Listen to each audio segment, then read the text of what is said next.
Welcome to another edition of the Nightly Nuge. And Ted, what we talked about yesterday obviously struck a chord with our listeners because we've got quite a few comments back in and kind of chastising me because they wanted one more question from yesterday. I said we were going to move on, but our listeners that all believe that you should be in the Rock and Roll Hall of Fame. I mean, the number of people that support you is incredible. And the main question that the Nightly Nuge received after the show last night was, now that there's a changing of the guard, do you believe there's a chance that they will evaluate Ted Nugent fairly and you and some of these other acts will get into the Rock and Roll Hall of Fame?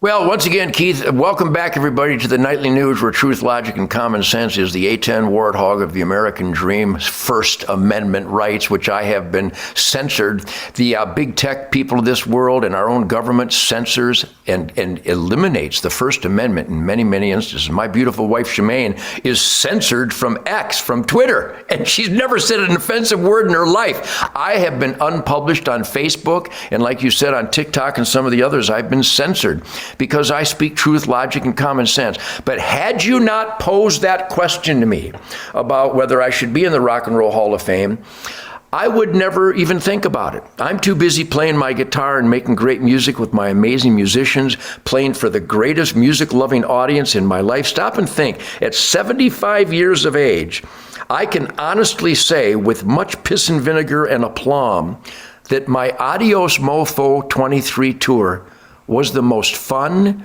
the most musically gratifying and inspiring, the most intense, ferocious, real musical celebration of my life. And we're talking almost 7,000 concerts because I started out inspired by Chuck Berry and Bo Diddley and Little Richard, who had such fire, such passion, such a work ethic to rehearse with their bands that they inspired all the greatest musicians in the world. All your favorite music was inspired by James Brown, work ethic, Motown Funk Brothers soulfulness, the piss and vinegar and fire and passion of Chuck Berry and Bo Diddley. So whether I am ever in the Rock and Roll Hall of Fame, now that the lying, a misogynistic, racist Jan Wenner has been thrown off the board, and my good friend, quite honestly, an ultra-leftist, Tom Morello from the band Rage Against the Machine is on the board, some people have mentioned to me that they're considering putting me in the Rock and Roll Hall of Fame. Well, Keith, where I sit today in the man cave cuckoo's nest, starting out the greatest hunting season of my life, filming the Ted Nugent Spirit of the Wild TV show every day for the Pursuit Channel 8 times a week, doing my Real America's Voice, Truth, Honest, and Common Sense, my Nightly Nude, Truth, Honest, Logic, and Common Sense. I'm the happiest son of a bitch you will ever be on a Zoom call with. So I don't care. I don't care that I'm not in it. I just wish that Triumph, Grand Funk Railroad, so many other bands. Bad Company, Blue Oyster Cult. Colt. Yeah, Guess Who. So many killer rock and roll bands that somebody is giving the finger. I think it was Jan Wenner was giving the finger to real, honest to God rock and roll bands to assist inducting his stoner friends. That's my belief. I believe he got people that got high with him and that hung out with him and that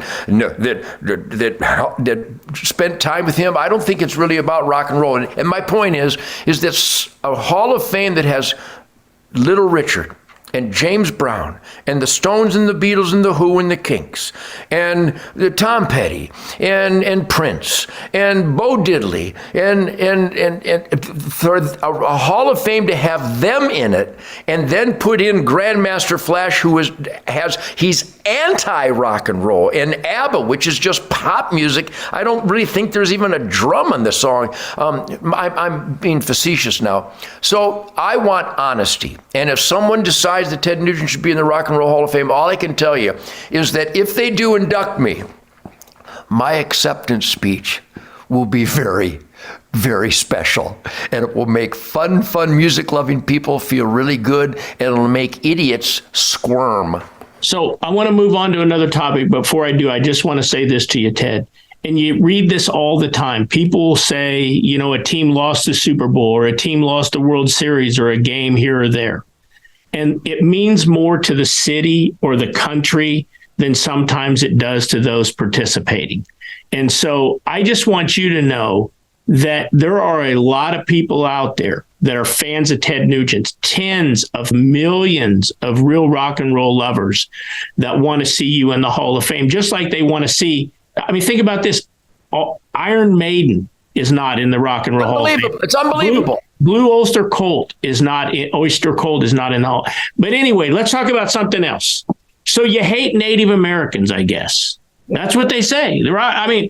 I mean, Ted, you hate Native Americans. And I just want to know, how can someone that hates Native Americans like you do come up with a song like The Great White Buffalo? How can that be? Once again, the worst thing a human can do to another, there's a lot of horrible things. We can think of many, many savage, hateful, evil things people can do to each other. But I think the worst of the worst is to falsely accuse.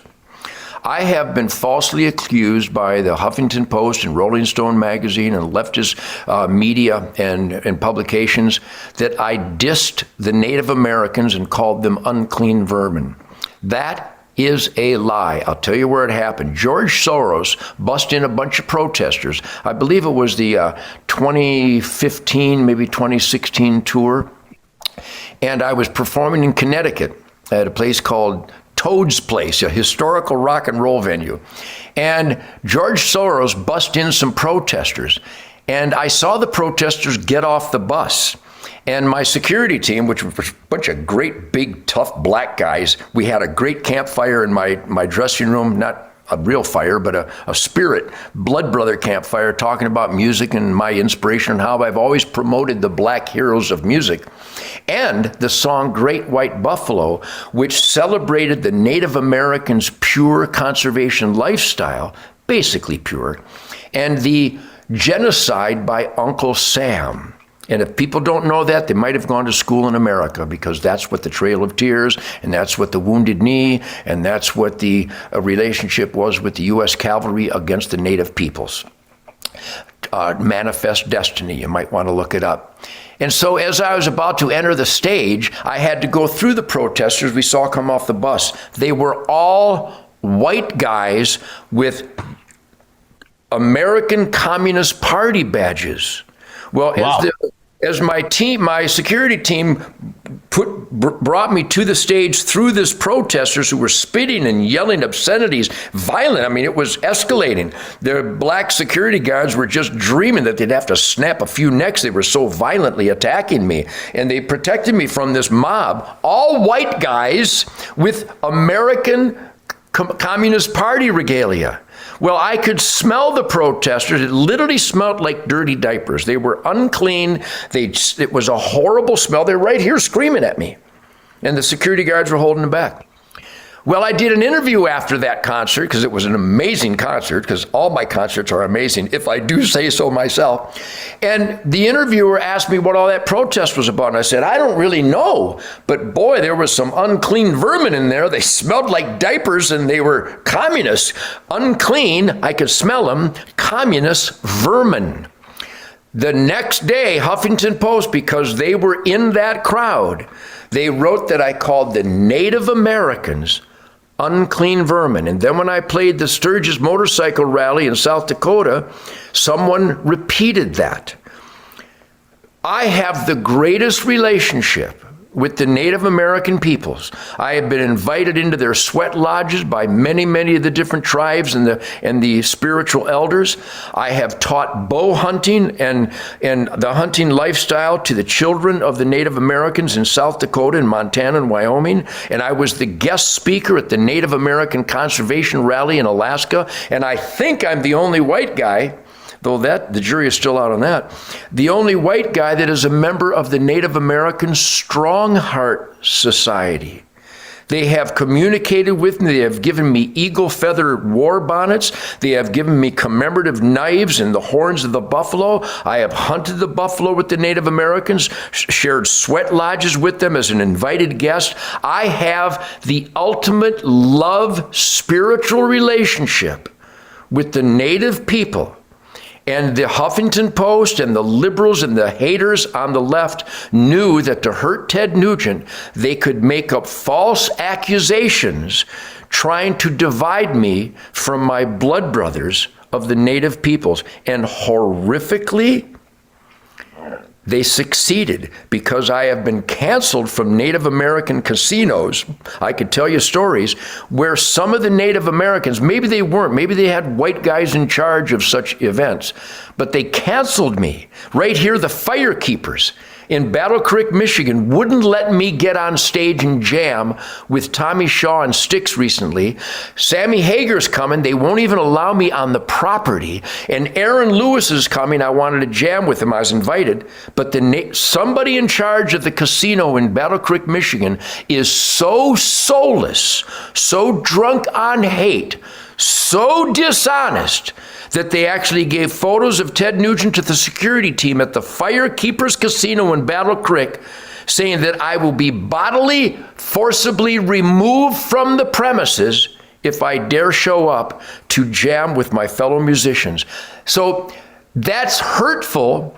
But again, they canceled some concerts that somebody in charge of the Emerald Queen in Tacoma, Washington was so stupid as to believe Rolling Stone magazine and the Huffington Post, instead of embracing the relationship that we had over 20 years of spirit blood brothers, and made foolish mistake. But in the bottom line, they didn't hurt me.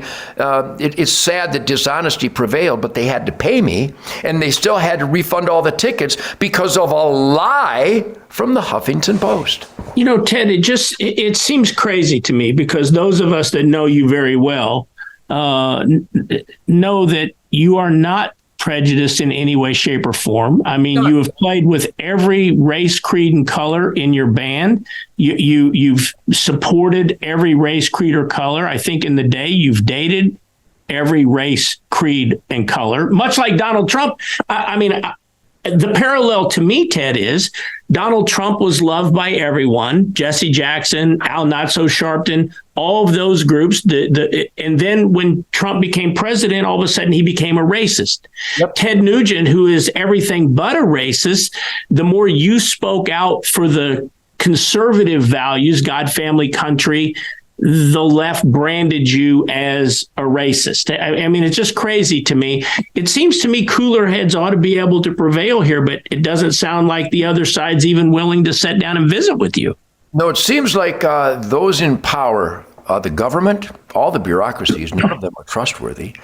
Big tech, who unpublished me from Facebook because I violated their community standards. Well, they've even admitted in a congressional review, I don't know what it's actually called, but a congressional investigation, that the fact checkers admitted that they weren't basing any of their decisions on any facts or evidence, that they just didn't like the point of view of somebody on Facebook. They admitted it in a congressional hearing, yet they still lie. They still attack conservative values. So I've been unpublished from Facebook, which, by the way, everybody that looking for Ted Nugent on Facebook, you're not going to find me. So you can see us on Instagram, and I believe we're still on X, and we're on Getter, and we're getting on Rumble. We have a Real America's Voice. I hope you pick it up. Shemaine has a wonderful Real America's Voice. My point is that you're right.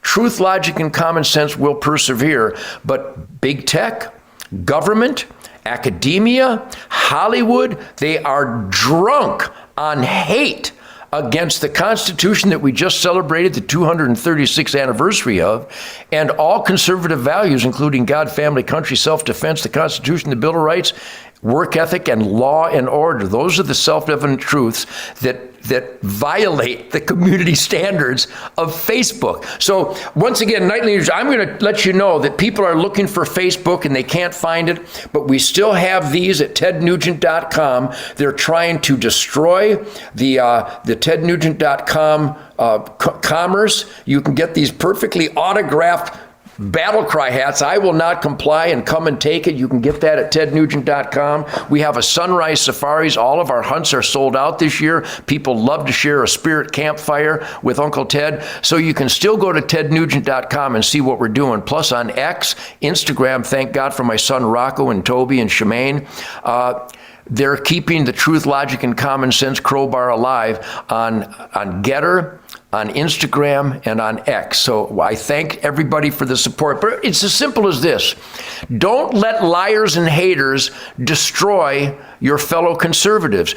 Go to mypillow.com and buy stuff from Mike Lindell. When it's time to buy a gift, go to mypillow.com. You can type in the code SPIRIT. When you want to buy a gift for somebody you love and show Anheuser-Busch and Ford, with their drag queen pickup trucks, and even Chick-fil-A now has become cancel culture against conservatives. Go to tednugent.com and buy gifts for your friends. It'll drive the other side crazy. And I think that's the missing link. The other side tends to win all too often because conservatives shrug their shoulders, get a little angry, and then don't do anything. Just by buying goods from conservative businesses like mypillow.com, centuryh2o.com. I have here's one, a family entrepreneur, youramericanflagstore.com.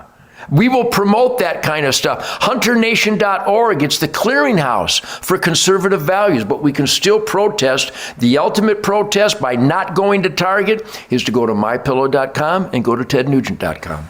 Great points, Ted. When you talk about MyPillow and supporting good over evil, I want to remind everybody that's in or around Kansas City. We had Dr. Carla Dean Graves on our show, right, and I think we got 1, 2, or maybe 3 strikes from all the platforms because we were talking about the vaccine and some of the alternative treatments. Well, there's a Learn to Live Conference 2023 that's going to be held September 22 and 23 right here in the Kansas City area at Harmony Vineyard Church, 600 Northeast 46th Street, Kansas City, Missouri. A great lineup of speakers both days. You're going to hear about conservative values. You're going to hear about faith, and you're going to hear about some of these alternative ways that Ted and Shemaine are always talking about on their podcast that are going to make you healthier, happier, and more faithful. Ted, we'll see you tomorrow. You betcha, man. God bless everybody. I'll see you on the Nightly News. Tell everybody you know there is a Nightly News. Truth, logic, and common sense. It's good for you. Happy hunting season.